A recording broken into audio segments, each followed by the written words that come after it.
नमस्कार दोस्तों, आपका एक बार फिर से स्वागत है हमारे चैनल द होट पर। Vertical bar. एक नगर में भोला सेठ नाम का एक व्यापारी रहता था।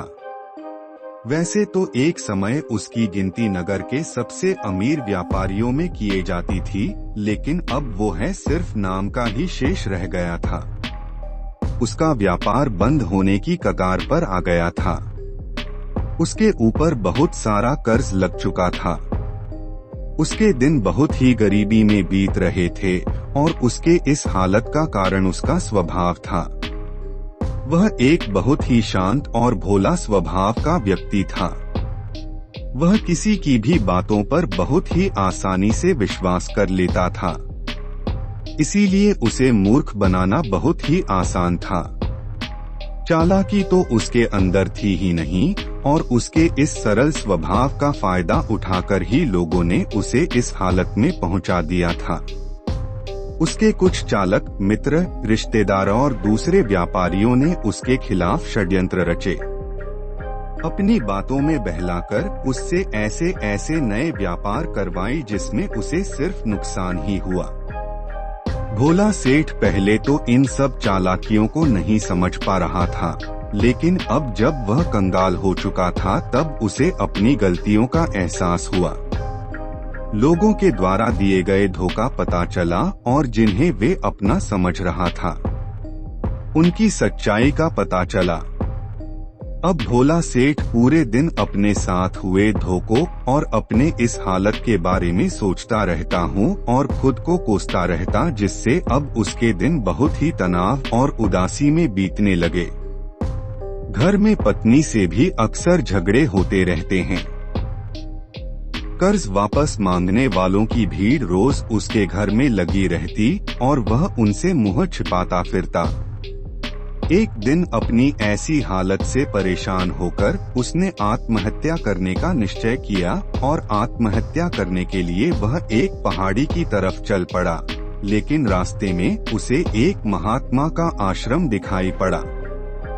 आश्रम में बहुत ही शांति और सुकून का माहौल था। सेठ ने देखा कि कुछ लोग महात्मा जी के सामने बैठे हुए हैं और एक एक कर उनसे अपनी समस्याओं का समाधान पूछ रहे हैं। यह देखकर सेठ के मन में भी उत्सुकता जाग गई। उसने आश्रम से बाहर निकल रहे एक व्यक्ति को रोककर महात्मा जी के विषय में पूछा। व्यक्ति ने सेठ से कहा, ये महात्मा अपनी बुद्धिमानी के लिए आसपास के सभी नगरों और गांवों में बहुत प्रसिद्ध है। यह अपनी बुद्धिमानी से लोगों की बड़ी बड़ी समस्याओं को आसानी से सुलझा देते हैं। यह लोगों की मन की बातों को जानने और उनके झूठ पकड़ने में माहिर हैं, क्योंकि इन्होंने मानव स्वभाव के विषय में गहराई से अध्ययन कर रखा है और उसे समझने में महारत हासिल कर रखी है। इनके लिए किसी से भी अपनी बात मनवा लेना चुटकियों का खेल है। इसीलिए इन्हें चालाक संत भी कहा जाता है। अगर तुम्हारी भी कोई समस्या है तो तुम उसका समाधान इनसे पूछ सकते हो। इतना कहकर वह व्यक्ति वहां से चला गया। इसके बाद सेठ चुपचाप महात्मा जी के सामने बैठी भीड़ के पीछे जाकर बैठ गया और अपनी बारी का इंतजार करने लगा। शाम होते होते सारी भीड़ वहां से चली गई। अंत में सेठ की बारी आई।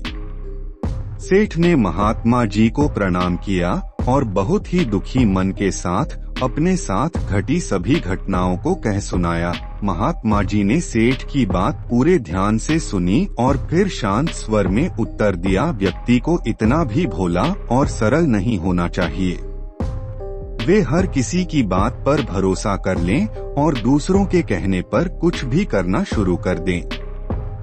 व्यक्ति के अंदर थोड़ी सी समझदारी और चालाकी का होना बेहद आवश्यक है।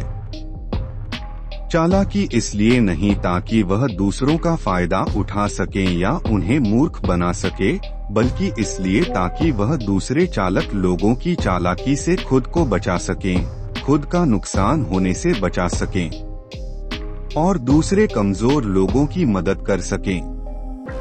आज मैं तुम्हें सिखाऊंगा कि कैसे तुम लोगों से जो चाहते हो वो सब कुछ हासिल कर सकते हो। आज मैं तुम्हें कुछ ऐसे तरीके सिखाऊंगा जिनका उपयोग करके तुम लोगों और परिस्थितियों को अपने बस में कर सकते हो। साथ ही आज तुम ये भी जानोगे कि कैसे चालक और धोखेबाज लोगों को पहचानना है और उनसे खुद को बचाना है। इस तरह से तुम एक सीधे सादे व्यक्ति से एक समझदार व्यक्ति बन सकते हो। लेकिन आज जो तरीके मैं तुम्हें बताने वाला हूँ उनका उपयोग किसी गलत काम के लिए मत करना, बल्कि खुद की और दूसरों की सुरक्षा और भलाई के लिए करना। तो आप मेरी बातों को ध्यान से सुनना। हम जिस दुनिया में रहते हैं वहाँ तुम्हें कुछ ऐसे चालाक लोग मिलेंगे जो खुद की जिंदगी चलाने के लिए भोले भाले लोगों का इस्तेमाल करते हैं। अब तुम्हें इन्हें पहचानना कैसे है? जो लोग बहुत ज्यादा बातों को समझते हैं, तुम्हें उन पर ध्यान देना चाहिए, क्योंकि ये लोग भरोसे की कमी को पूरा करने के लिए बहुत ज्यादा शब्दों का प्रयोग करते हैं। तो मैं उन पर ध्यान देने की जरूरत है, क्योंकि वो लोग अपने झूठ से तुम्हें बेवकूफ बनाने की कोशिश कर रहे हैं। जो लोग एक ही चीज के बारे में बार बार बोलते हैं वो झूठे हो सकते हैं। ऐसे लोग बहुत से उदाहरण और जानकारी देते हैं ताकि तुम्हें उनकी बातों पर भरोसा हो सके। तुम जिस इंसान के साथ बात कर रहे हो उसका असली रंग जानने का तरीका है कि तुम उसकी बातों को दोबारा सुनो। फिर वो जिस तरह से अपनी कहानी सुनाएगा उससे तुम्हें पता चल जाएगा कि वह झूठा है कि नहीं। जब तुम उसे दोबारा सुनो तो इस बात पर ध्यान दो, ये दोनों ही बार उसने तुम्हें एक ही कहानी सुनाई कि नहीं। दूसरी बात, जब तुम किसी ऐसे इंसान को जानते हो जो दूसरों से झूठ बोलता है तो उस पर कभी भरोसा मत करो, क्योंकि जो व्यक्ति दूसरों से झूठ बोलता है वो तुमसे भी जरूर झूठ बोलेगा। साथ ही तुम्हें उन लोगों से भी सावधान रहना चाहिए जो ये दावा करते हैं कि उनके पास पहले बहुत सारा पैसा था जो अब डूब गया है, जिससे यह पता चलता है कि जिस इंसान से तुम बात कर रहे हो वह जो कुछ बोल रहा है वह झूठ है। हाँ, हो सकता है कि कभी सच में उसके पास बहुत सारा पैसा रहा हो और अब वह दिवालिया हो गया है। इसीलिए समझदारी इसी बात में है कि ऐसे व्यक्ति से कभी भी पैसों को लेकर समझौता नहीं करना चाहिए। जो इंसान खुद ही पैसों को संभालने के बारे में कमजोर है, उससे पैसों के बारे में सलाह लेना अक्लमंदी नहीं है। तुम्हें नाकाबिल लोगों से भी सावधान रहने की जरूरत है, क्योंकि अगर कोई इतना काबिल नहीं है कि वह जरूरी बातों का ख्याल रख सके तो ऐसे लोग अपने व्यापार या काम को संभाल नहीं सकते। एक सच्चा समझदार व्यक्ति अपना ध्यान ज्यादा जरूरी समस्याओं की ओर रखता है, न कि फालतू के कामों में। एक बात और कि जो इंसान हमेशा अपनी बात दोहराता है और बात बात पर वादे करता है, कस्में खाता है, वो छोटा होता है। इसीलिए ऐसे व्यक्ति का कभी भरोसा नहीं करना चाहिए। दूसरी बात, अगर तुम्हें लगता है कि किसी भी इंसान के साथ हमेशा अच्छा व्यवहार करके तुम्हें तुम्हारी इच्छा के अनुसार परिणाम मिलेगा तो तुम गलत हो। तुम्हें यह बात याद रखनी चाहिए कि लोगों को सिर्फ वही चाहिए होता है जिसे वह कभी हासिल नहीं कर पाए। तो अगर तुम्हें सामने वाले से अपना काम करवाना है तो उसे बार बार ये भरोसा दिलाओ कि तुम उसे वो चीज दिला सकते हो जिसे वो खुद हासिल नहीं कर पाया। इसे और असरदार बनाने के लिए तुम्हें 2 नियमों पर ध्यान देना चाहिए। पहला, जिसे इंसान को तुम अपने काबू में करना चाहते हो उसे वो देना शुरू कर दो जो वो चाहता है। दूसरा, उस इंसान को तुम तब देखो जब वो तुम्हारे नियंत्रण में आ जाता है। देखो कि उसे कैसे तकलीफ पहुंचती है जब तुम उसे वो देना बंद कर देते हो जो वो चाहता है, जब भी तुम्हें लगे कि वो इंसान तुम्हें हल्के में लेने लगा है, तो उससे वो चीज वापस ले लो जो तुमने उसे दी थी।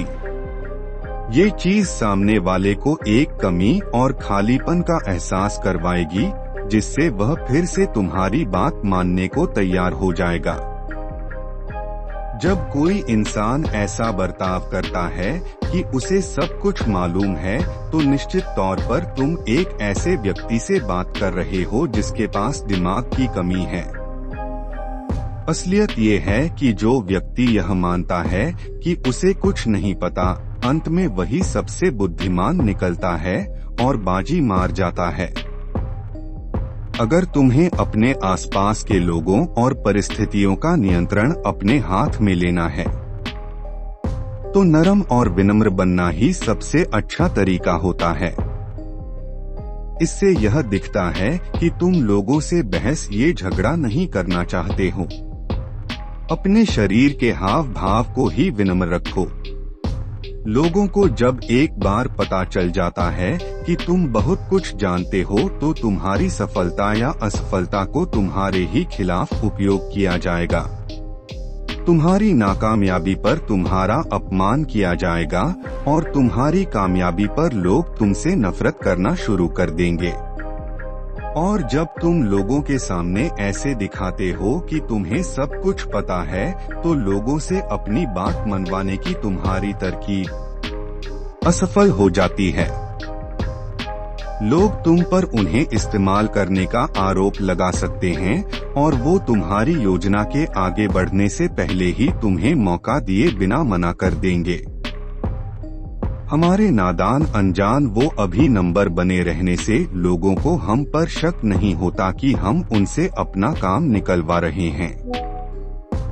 जो व्यक्ति अपने इरादों और भावनाओं को छुपाने में जितना माहिर होगा है, उतनी ही आसानी से लोगों को अपने नियंत्रण में ले सकता है। जब लोगों को लगेगा कि तुम नरम हो और तुम्हारा झगड़ने का स्वभाव नहीं है, तो वह आगे बढ़कर तुम्हारी मदद करना चाहेंगे और हो सकता है कि तुम्हें अपने बारे में वो जानकारी दे दें जिसका उपयोग तुम उन्हें काबू में करने के लिए कर सकते हो, और वो ये सारी जानकारी सिर्फ इसलिए तुम्हें देंगे क्योंकि उन्हें भरोसा होगा कि तुम उनसे कभी नहीं लड़ोगे। वह व्यक्ति जो यह मानता है कि उसके अंदर सुधार की गुंजाइश है, उसके सफल होने की संभावना कई गुना बढ़ जाती है।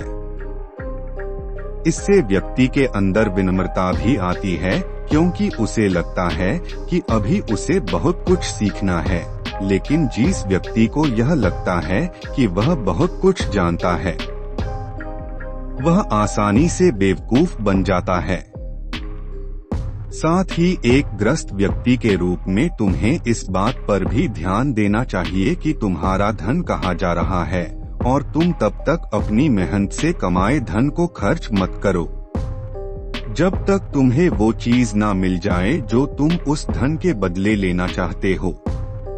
इसका मतलब है कि अगर तुम बिना सामान लिए पैसे दे देते हो, तो तुम्हारे साथ धोखा होने की संभावना बढ़ जाती है। ऐसा हो सकता है कि अगर किसी ने तुम्हारा पैसा पहले ही रख लिया हो, तो वो अपने वादे को पूरा ना करे। इसीलिए सुरक्षित रहने के लिए उस इंसान को अपना पैसा रखने देने से पहले वो हासिल कर लो जो तुम उसे पाना चाहते हो। चौथी बात, लोगों से अपनी बात मनवाने का सबसे अच्छा तरीका यह जान लेना है कि तुम किसके दिमाग को बदल सकते हो और किसके नहीं। यह बात 100% सच है कि तुम तब तक किसी के दिमाग को अपने अनुसार नहीं चला सकती जब तक कि वह तुम्हें पसंद न करता हो। इसीलिए उन्हें अपने अनुसार चलाने की कोशिश करो जो तुम्हें पसंद करता हो और तुम्हारी इज्जत भी करता हूँ, लेकिन सिर्फ सही कामों के लिए। इस बात का ध्यान रखना, अगर तुम किसी ऐसे व्यक्ति को अपने अनुसार चलाने का प्रयास करोगे जो तुम्हें पसंद नहीं करता, तो तुम्हारा सारा समय, प्रयास और धैर्य बेकार चला जाएगा। इसके अलावा जब भी तुम ऐसे व्यक्ति को बदलने की कोशिश करोगे तो वह तुम्हारे साथ बहस करेगा, चाहे कुछ भी कर लो तुम। ऐसे व्यक्ति का मन कभी नहीं बदल पाओगे। इससे पहले कि तुम्हारी बात बहस में बदल जाए, तुम्हें अपनी कोशिश बंद करनी होगी और पीछे हटना होगा। याद रखना, तुम सिर्फ उन्हीं लोगों को बदल सकते हो जो तुम्हें पसंद करते हैं और तुम्हारी इज्जत करते हैं। इसीलिए जिसे बदलना हो ये अपने अनुसार चलाना हो, उससे पहले अच्छा रिश्ता कायम करो और दोस्ती बढ़ाओ। इतना कहने के बाद महात्मा जी थोड़ी देर के लिए रुके और फिर आगे कहना शुरू किया। अब मैं तुम्हें कुछ ऐसे तरीके बताऊंगा जिसका उपयोग करके चालक और धोखेबाज लोग दूसरों को बेवकूफ बनाते हैं और उनका गलत फायदा उठाते हैं। पहला तरीका, चालक व्यक्ति को जो अपना कोई काम करवाना होता है तो वह अपने इरादों को पूरी तरह से छुपा कर रखता है। यानी मैं झूठ बोलता है, सबसे महत्वपूर्ण बात को छिपाता है और सिर्फ उतना ही हमें बताता है जितना वह चाहता है कि हम जाने। दूसरा तरीका, वह व्यक्ति जो चालक है और दूसरों को गुमराह करना चाहता है, वो हमेशा यही प्रयास करेगा कि वह ज्यादा से ज्यादा लोगों का ध्यान अपनी ओर आकर्षित कर सके, क्योंकि इसी प्रकार से वो एक समूह का सबसे महत्वपूर्ण हिस्सा बन सकता है और लोगों को गुमराह कर सकता है। यह अपने फायदे के लिए उनका उपयोग कर सकता है। तीसरा तरीका, जो गुमराह करने वाला धोखेबाज व्यक्ति होता है, वह लोगों की भावनाओं के साथ खेलना अच्छे से जानता है। वो अलग अलग मौकों पर अपने फायदे के हिसाब से अलग अलग भावनाएं व्यक्त करता है, लेकिन सिर्फ दिखावे के लिए, जैसे कभी ज्यादा गुस्सा करेगा, कभी बहुत नंबर बन जाएगा, कभी बहुत दोस्ताना व्यवहार करेगा तो कभी उदास हो जाएगा, जिससे व्यक्ति के साथ जिस तरीके से उसका काम बनेगा वह उसके साथ वैसा ही व्यवहार करेगा। चौथा तरीका, एक धोखेबाज व्यक्ति ये प्रयास करता है कि सबकी सहानुभूति सिर्फ उसे ही मिले, सब उसे ही सबसे बेचारा समझे। उससे मतलब नहीं कि तुम्हारी तकलीफ कितनी बड़ी है। वो हमेशा तुम्हें महसूस करवा देगा कि उसकी समस्या तुमसे कहीं ज्यादा बड़ी है और वो तुमसे ज्यादा बड़ी तकलीफ में है। इसीलिए तुम्हें उसके प्रति दया भावना रखनी चाहिए और उसकी मदद करनी चाहिए। पांचवा तरीका, एक चालाक व्यक्ति जो तुम्हें अपने अनुसार चलाना चाहता है, वो तुम्हारे दिमाग में इस बात को गहराई से बिठा देगा कि वो ही तुम्हारे जीवन का सबसे महत्वपूर्ण व्यक्ति है। उसके बिना तुम्हारा काम चल ही नहीं सकता, लेकिन असल में ऐसा नहीं होता। बस वो तुम्हें इस बात का विश्वास दिला देता है कि उसके बिना तुम्हारे जीवन की कल्पना ही नहीं की जा सकती है। इस तरीके से तुम जितना उन पर निर्भर होते चले जाओगे, उतना उनका नियंत्रण तुम पर बढ़ता चला जाएगा और वो तुमसे अपना काम निकलवाते रहेंगे। छठा तरीका, चालाक व्यक्ति की हमेशा कोशिश होती है कि किसी भी बड़े काम का श्रेय सिर्फ उन्हें ही मिले, सिर्फ उनकी ही। वो काम कोई भी करे लेकिन तालियां सिर्फ उनके लिए बजे। इससे वह ज्यादा से ज्यादा लोगों का ध्यान अपनी ओर खींचना चाहते हैं ताकि वो ज्यादा से ज्यादा लोगों को अपनी बातों में फंसा सकें। चालक व्यक्ति अक्सर सबसे मुश्किल काम दूसरों को दे देते हैं और सबसे आसान काम अपने लिए रखते हैं, लेकिन सारे काम का श्रेय खुद लेने का प्रयास करते हैं। सातवां तरीका, एक धोखेबाज व्यक्ति दिखावा करेगा तुम्हारा सबसे अच्छा दोस्त बनने का। वो दिखाएगा कि उससे अच्छा तुम्हारा कोई दोस्त हो ही नहीं सकता। इस तरीके से वो तुम्हारे सारे राज जानने का प्रयास करेगा और कभी गलत समय आने पर वो उनका उपयोग तुम्हारे ही खिलाफ करेगा। इसीलिए अपने राज बताने से पहले 10 बार सोचो, क्योंकि दुनिया में सबसे खतरनाक चीज है एक धोखेबाज दोस्त का होना। इसीलिए कौन दोस्त है और कौन नहीं, इसकी पहचान करना सीखो।